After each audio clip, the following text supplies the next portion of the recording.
Okay, let's see how long this goes. Stella's in quite the mood today. Um, Last night was just the weirdest night anyways. Um, I was sitting here watching TV, I think. I might have been listening to music. And I started falling asleep. It was like 7:30 at night. So I kept trying to stay up longer. And then Stella went in the room and was crying crying for me to come. I don't know. She's crying so much lately. I have no idea. She's just giving me a look right now saying that. And so I went to bed super early and I just conked right out. And then I guess it was like an hour later, I was just like awake and I was itching and I couldn't quit itching. I couldn't get comfortable. I kept tossing and turning and like my shoulder would hurt, my hip would hurt. It was like, oh my God, I cannot get comfortable. No matter how I laid, it was some uncomfortable way. And Stella was having the same thing. I mean, she's just all over the place and whining and crying. And it used to be that she would have this fit and I would get up and I would go let her out. And then she'd stay outside 2 o'clock in the morning for like an hour and I'd be sitting here. So now I'm like, no, you're not going outside. You can go get a drink or something, go sleep on the couch, but you're not going outside because she gets so hot and she'll just sit there and pant. And then, I don't know, she needs a lot of room to maneuver her big body. And me in the bed is a problem for her. So, anyways, I just kept being awake all the time. It was like, I don't know. It was the weirdest night. I don't even know how to explain it. But I was just getting these messages all night long. They were just showing me this stuff. And it was weird because I could hear myself question them as what it meant and stuff. And they kept showing me and showing me and showing me. And I'm telling you, this has been on all fucking night. It was weird. And what I got out of it, and I wasn't questioning it before. So I was like, what are they telling me this for? Because I don't question it. There's a lot of people who question what's going on. I don't question it. I feel certain people are going to pay for their crimes. And, but that's what they were showing me. They were just, I don't even know if they were showing me arrest or what was going on. It was weird. And it was just so long. It wasn't like a normal dream. You know, it wasn't just like, you know, you walk into this motion picture and go have an experience and then wake up. It wasn't like that. It was different.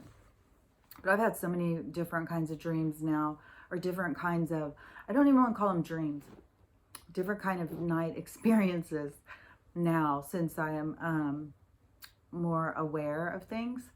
Like some people say awake, but really it is just becoming aware. And, you know, you can be aware and still have no awareness of things. You know, it's going to be a process to break down the paradigms that we've built around ourselves that we think are who and what we are. So, you know, I'm still working on mine. I'm not trying to say like, oh, I've got all the answers. You know, this is something that I see it as we're all going to be doing together. And whatever I can, you know, help somebody with what I've gone through, then, you know, great. One thing is too, so this morning, it was really pretty today. It's weird. It was supposed to, the weather had said it was going to just rain all week and just be shitty. I had all my little water jugs out there because I collect rainwater. Your plants like rainwater, by the way. If you, my plants would probably do a lot better if I had more sun. I don't have very much sun because I'm like tucked in this little place with woods all around me. There's more trees out front though, but anyways, I don't get a lot of sun. And, but plants do like rainwater, so I collect it. So then the weather changed suddenly, and it's supposed to be just really beautiful and sunny and good temperatures, mid 50s. And so I decided, next week I'm going to leave town. And so I was like, well, I guess I could just go ahead, because Stella always wants me out. When I was doing all the work outside, oh my gosh, she loved it. She'd sit out there and I'll be doing something and she'll go sit in a place where she's just guarding me. Like she's just watching. Anybody comes, she's on high alert. So cool, because you can just relax. You don't ever even have to think about something, because she's going to let you know. And so I went outside to go do this stuff. And this is what I wanted to talk about was,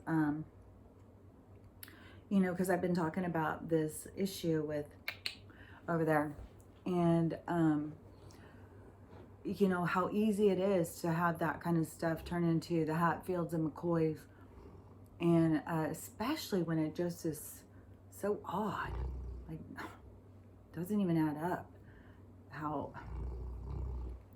I swear, when I even try and wrap my head around it, I can't. I don't understand why someone would get mad and call you a liar about you not wanting to let your dog out.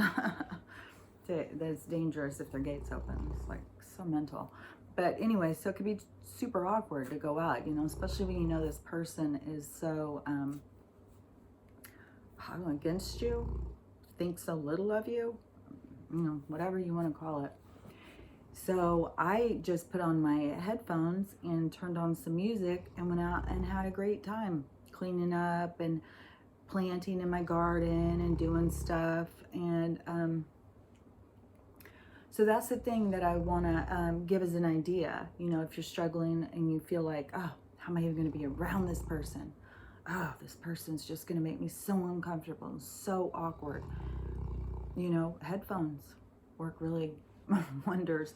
Was I had noticed too, because I was doing a lot of work. It was during lockdown when this person who was next door originally, they were working on their house to sell it.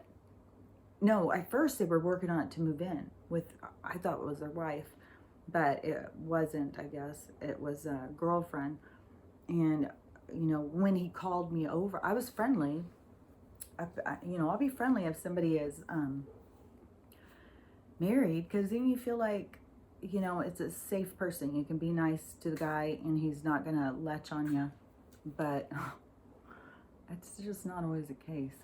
But anyway, so this guy called me over to his house one day to tell me that him and his girlfriend broke up. I felt so uncomfortable.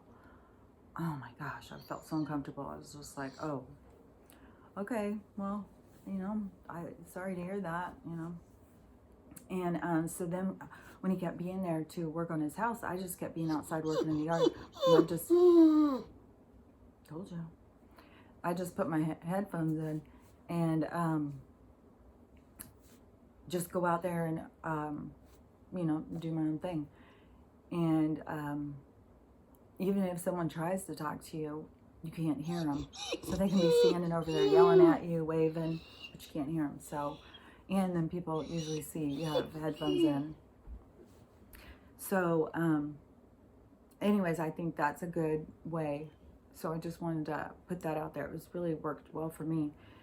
Because, when you just go out there and that, because they did come out, and then they did have to have company. So then, it's like I'm not outnumbered enough. It's kind of awful when, you have to feel like you can't even go in your own yard. So, anyways, that's my advice. You got to just detach from other people's feelings, detach from their feelings about you, and just, stay focused on yourself, stay focused on what you're doing. And headphones and music is a great distraction. Or you can put on podcasts, you could put on a comedian, you can put anything on. You don't have to listen to music, whatever makes you happy. And another thing that I thought was weird this morning too was, I think I might have talked about it before, but I can't remember. But I have one daughter who had been talking about for a long time. She's like, I think our family's cursed. And, you know, I don't remember if we've had conversations about it or if I've ever said anything about it. I don't know. But anyway, she has felt like, you know, there's a curse. Like some of the stuff makes no sense. So anyways, this morning, I think I got up super early. I did. I got up super early because this dream or whatever, my whole experience just was not, it was just kept going and going, and I couldn't get comfortable. And so when I put on YouTube, there was this pick a card thing, a tarot card, and it had been popping up in my thing for days and days, and I kept on not watching it. And it was a message from a dead relative, and so it popped up again, and so I was like, okay, I'm gonna go in here and see what this message is. And in the message, it was talking about, a lot of the times in the tarot ones that I've been having, it keeps talking about this, what I'm doing right here. I'm like, I don't know, what's the chances of that? I mean, how many people are doing this? So when it's talking to me, so today it was saying that the stuff that I'm talking about healing and, you know, feeling better about yourself, and but a lot of it is about healing, I think. I don't know, I guess it's however you take it. And so this person who was saying that this dead relative was saying that you doing this is healing these ancestral karmic, not karmic ties, but like I've talked about it before, that you're putting out a certain energy, and it has a karmic wave attached to it. Like whatever you do is going to bring this energy with it, and that energy is going to have an effect on, I've talked about before, it could be generations and generations. Like the Hitler thing, I thought was such a good example of that. And so she was talking about that this whatever these karmic ties that had or karmic contracts, ties, you know, whatever, however you want to say it, I think you get what I'm talking about, that it was healing these wounds. And not only was it healing it for my own ancestral line, but it was also helping others to heal theirs. And so the thing that was crazy about it was, at the same time, it was right when she said that there was somebody coming in who had killed themselves. And they were like, she was starting to cry. She said that this energy is so strong and stuff like that. And because before that I kept thinking, who of my relatives? Because my grandpa, I know he's one of my guides. He's come in a lot of times. And then I had a cousin who died. She got hit when she was out riding her bike, and that affected me for, I mean, it still does. I completely, I don't wear a helmet, you know, but I'm very aware, like, of driving. She was driving on the same side, which that's not how we were taught when I was a little kid, but driving with traffic. You're supposed to drive towards traffic so you can see somebody coming at you. Now people are like all like mirrors and trying to get all fancy. It's dangerous as fuck to me. So she was driving on this side, and she just gotten off work. Her husband hadn't even got home. She threw on some sweats, didn't take her purse, nothing, and went out, got on her bike.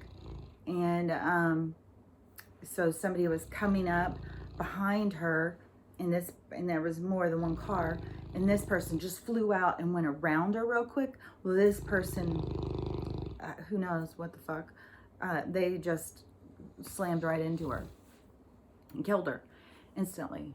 And you know, she was in the morgue for days. Nobody knew where she was. Nobody could find her. It was really tragic. So I was like, man, you know, because at first the girl was saying about left real quick, and I was thinking like, huh, maybe Judy left really quick. But, you know, I mean, she died when I was only 20 or 21, and she was like 19 or 20. And then the lady goes about this person committing suicide, and my uncle had killed himself when I was 16, and he was young. He was younger than the rest of his siblings. I don't know, I guess my grandma must have got pregnant with him much later in life, because she had already had 3 sons, then adopted a daughter, then had Jay. So I think he must have been one of those, you know, later in life surprises. Which I know someone who's got one of those right now.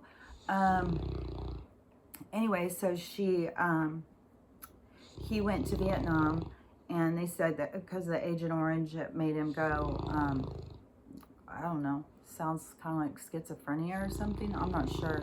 But he was seeing things and hearing things and stuff. He was hallucinating. And then he killed himself. So in the thing, she starts talking about, you know, that they were in a lot of pain. They left real suddenly. They couldn't make sense of things and stuff. And this woman was, the tarot reader started crying. She's like, I've never had energy come in this strong. This is crazy. And it was weird because I was trying to figure it out. And when she said that stuff, then I was like, oh my gosh. And then some of the stuff she was saying, you know, was making a lot more sense. But the weird thing was, so my daughter, who always thought we were cursed, right? At the same time, I'm listening to that. Like, I'm sitting there bawling while she's talking about this dead relative killing themselves.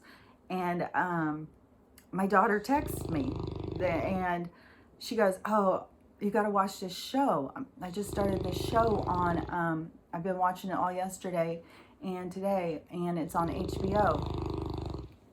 I don't have HBO, so when I go see her next week, I'm gonna watch it. But she said it's about family curses, and the family curses, and how they have like this karmic kind of tie or something, and how it will keep going. Like, she starts explaining just what I was watching. I told you this stuff keeps happening to me. And so she's talking, I was like, oh my gosh, you're talking about this right as I'm listening to this woman talking about this. Only it's about something I'm doing to stop these, you know, to make a change in my ancestral line or something. It's about healing and stuff. And I was just like, oh my gosh, that is so crazy. But that's what I'm talking about when I'm talking about your messages and your signs that will come to you. Like, they come all the time, but I could sit there and go, oh, well, that, you know, that's quite coincidental. You know, that's so crazy that she said that, right, when I was watching that. But this keeps happening to me. Oh my gosh, so much. I can't even believe it. You know, I'll be talking about something or writing something or saying something, and it will pop up at the same time.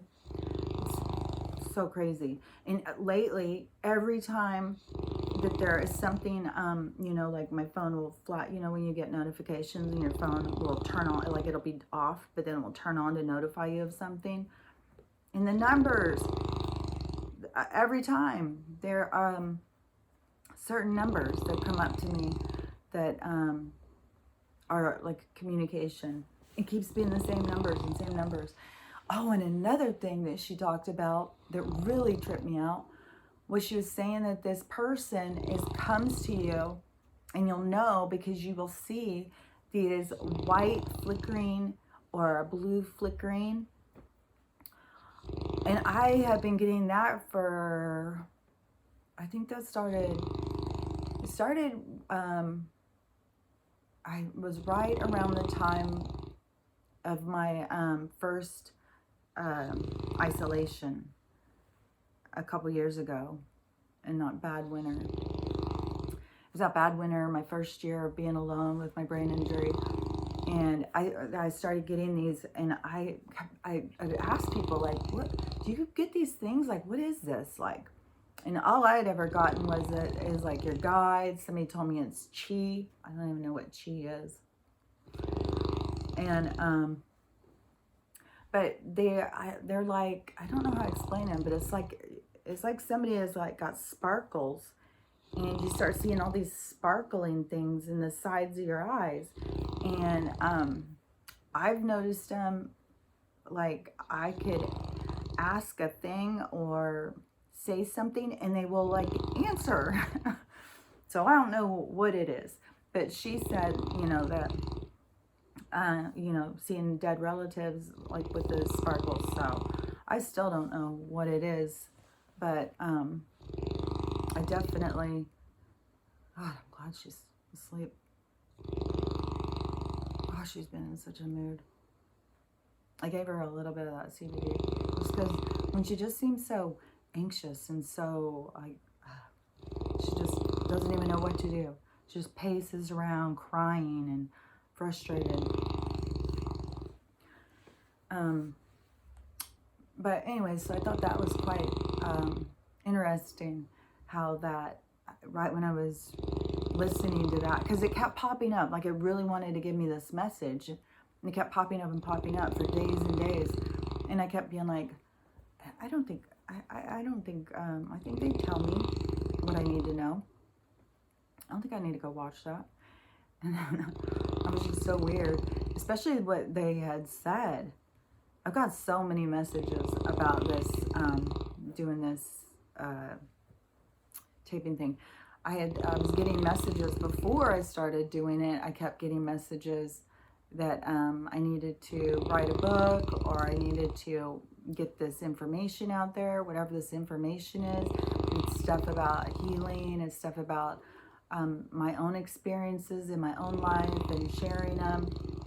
And it was going to bring healing to others, and it was going to help others be able to process their own stuff.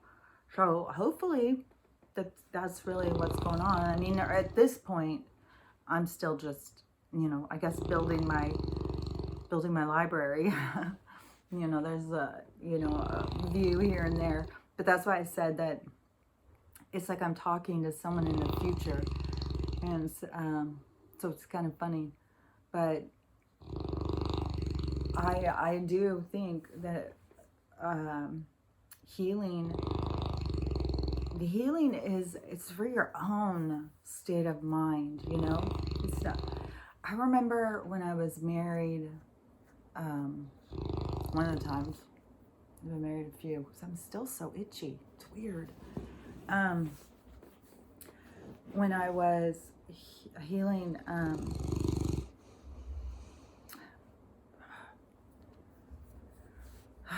was I gonna say?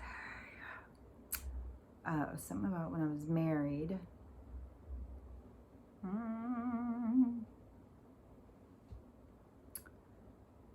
I don't know. I think hopefully I'm not too frustrating for people to watch, because I can be talking in the middle of a thing and just forget. And that is definitely a brain injury.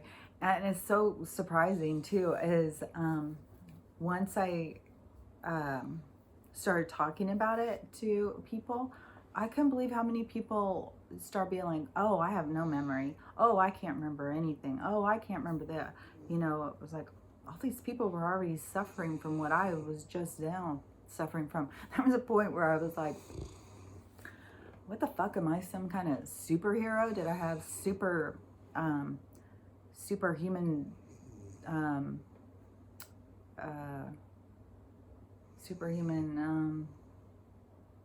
capabilities? I can't think of it.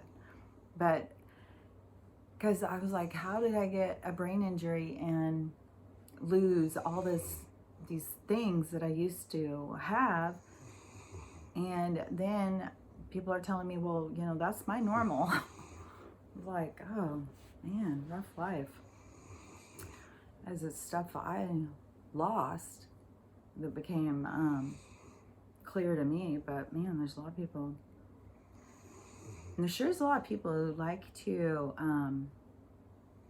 they like to find other people's weaknesses or perceived weaknesses to put them in their place. You know, one of the things that is so significant that people don't really realize how significant it, I think, is that in this paradigm of this competition of who's going to be better, it's just this constant competition with people. You know, this whole thing with who has the bigger, better car, who's got, you know, in the Truman Show, it was even showing that it seems like, I don't know why that just popped into my head. I was just picturing him going out to his car and saying something. But anyways, that is what it's like though. In this competition, you know, if somebody gets something, they want to show it off and show you, you know, because this, you know, it's like a one-up or something. And that is so ingrained in people. This competition is, there's always got to be a winner and a loser, somebody better, somebody worse, good, bad. And I know I've talked about this a lot because that's very, very significant in how we deal with one another. And it's gonna have something, I think, about putting ourselves aside, our ego, not having to compete with others, and having to appreciate what others go through. I'm not sure. I guess we'll kind of see how that goes, how it's gonna, but it's definitely something that's gonna have to be tossed. It's gonna have to go. We can't have, you know, this competition of somebody always trying to fight to be better than somebody else. You know, because we are all equal. We're all human beings. Doesn't matter anything about your skin, your size, any of the stuff. We all just come in different shapes and sizes. That's what makes it interesting. And different colors and all of it. There shouldn't be any competition over somebody's better than somebody else. It's just different. We're just different.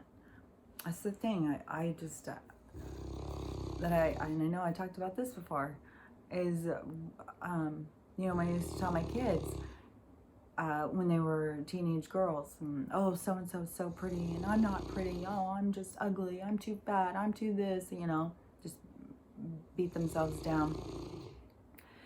And I used to always say, you can't go into a garden and just pick one pretty flower. You could not ever go in a garden and say, that's the prettiest flower. That's the flower that's the prettiest. No flower is ever going to be that pretty again.